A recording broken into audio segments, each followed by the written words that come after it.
Hi again then guys, and welcome to another particular look at a certain car, of course from the 1.23 update patch, and this is one which is a bit of a beast. And I don't mean that in a joking sense, although it could seem to be, because of course K-cars are very easy to underestimate, to take for granted. Of course, they're not particularly powerful, they're usually pretty cheap, they're not exactly intimidating looking for the most part, and they do give off this kind of city car vibe, which is appropriate because that's exactly why they're designed the way they are. Because of course, for those who are unfamiliar with K-cars in Japan, they have certain regulations based on how much power a car can have, how big the car can have, and K-cars are an entire category of car which is just that, city cars. They have to be within a certain size engine, with a certain amount of power, for instance.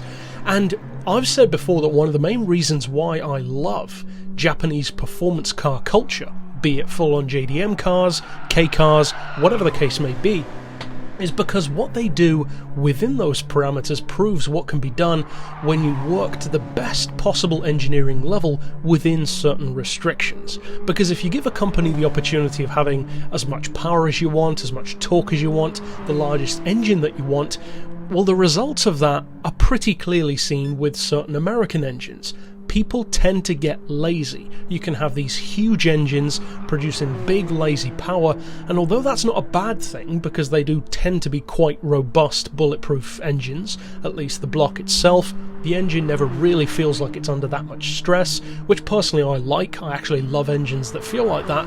But of course, those engines don't tend to be the most efficient, either in terms of fuel or, ironically, performance either, because you should be putting out way more power, way more torque if you actually over-engineered them. Now what Japan does with these K-cars is exactly that. They take these ultra-limited, tiny engines and then they over-engineer them to the point of actually having an incredible amount of tech and research and effort put into these seemingly unassuming little cars, and the results speak for themselves. Something like a Daihatsu Storia, for instance, which is just outside of the K-car class, it's a little bit too big for that, but the performance on that is fantastic. It can easily outrun, say, European hot hatches with up to 100 or 150 horsepower more.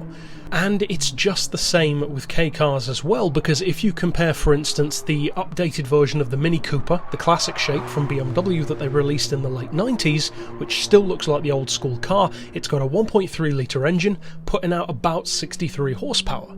That's about the same as what these K-cars put out from a 660cc turbo engine. So you're literally running half the engine capacity, and usually at least one cylinder less, but putting out the same amount of power, and the difference in performance is notable. A Mini Cooper can hit 60 in about 10.5 seconds, compared to, for instance, for a Daihatsu Core, about 8.5, from the exact same amount of power, and a car which doesn't weigh a particularly high amount different to a Mini anyway.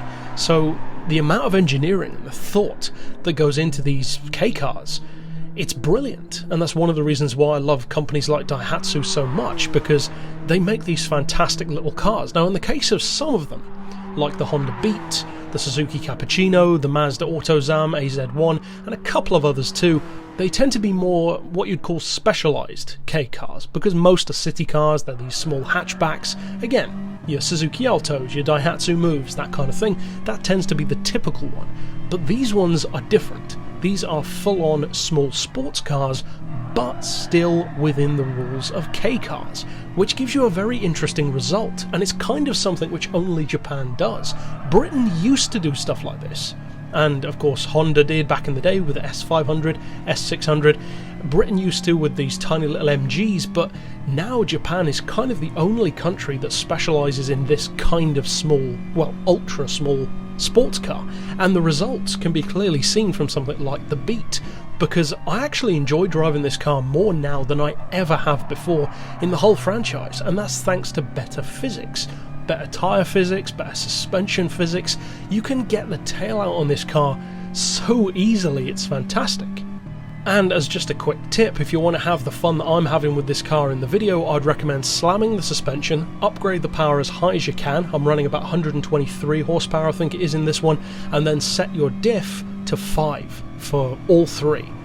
have fun with that on sports soft tyres because it drifts like anything. It's super easy to drift as well, and this is also one of the relatively rare occasions where it's a mid-engine rear-wheel drive K car, because even stuff like the Cappuccino, for instance, is still front-engine rear-wheel drive. So again, there's a huge amount of variation within the category: all-wheel drive, front-wheel drive, mid-engine rear-wheel drive, and they all have their own character, their own personality. And I would actually say that even though the Honda Beat has never been one of my favourite K cars, it's actually nowhere near my favourites, I do think that it has a notably different feel to many of the others, because most of them tend to be fairly predictable, whereas the Beat, it almost feels like a mini version of the NSX or a mini S2000, but I would say actually more so a mini NSX, and that's never really a bad thing. Now the price is super low, it's 14 grand or just under, and for that you of course get just under a 660cc engine, 63 horsepower, a tiny 43 pound-feet of torque, but of course in a car that only weighs 760 kilos anyway and is so physically small, just like a motorbike, you don't need a huge amount of torque. The horsepower per tonne is a pretty mind-blowing 83, so hold on to your butts for that one, but in terms of performance, it's so much fun. And that's the thing about K cars. You don't tend to hear about them winning races quite as much, not outside of Japan at least, although it can happen. It tends to be more rally events where they'll have an advantage, but the potential is there to win in ultra low category racing, and this one can get really low. Of course it's N100 anyway, so you can do a huge amount to it without bumping it out of the class. So overall, I would say that the main advantage of this one in particular is that it's the cheapest of all of the K cars that we've got, by a decent margin. The closest thing is the Daihatsu Copen, which of course is front-engine, front-wheel drive, nowhere near as hardcore, you could say, as this one in a funny kind of way. And that car's 15 grand, this one's 13,800. So if you're completely new to K cars and you want to experience why you should love them if you don't already, and I'm not saying that you have to want to own one, I'm just saying that it's good to appreciate great engineering. For me, for instance, as I've said before, I don't love NASCAR, I don't love the sport, I don't love the drivers, and I don't support any of the teams, but I love the engineering that goes into those engines, which can run hundreds of laps, which a Formula car could never do. So this, I think, is another example of you don't have to love it, just try to at least appreciate it, because a huge amount of thought and effort, especially within government-imposed restrictions, makes these cars, I would say, deeply impressive.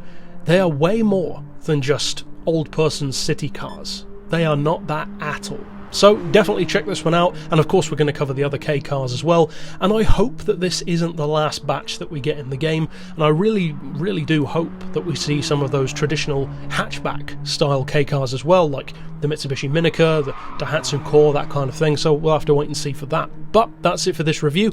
Of course I'll see you guys next time, and for now, as always, thanks for watching.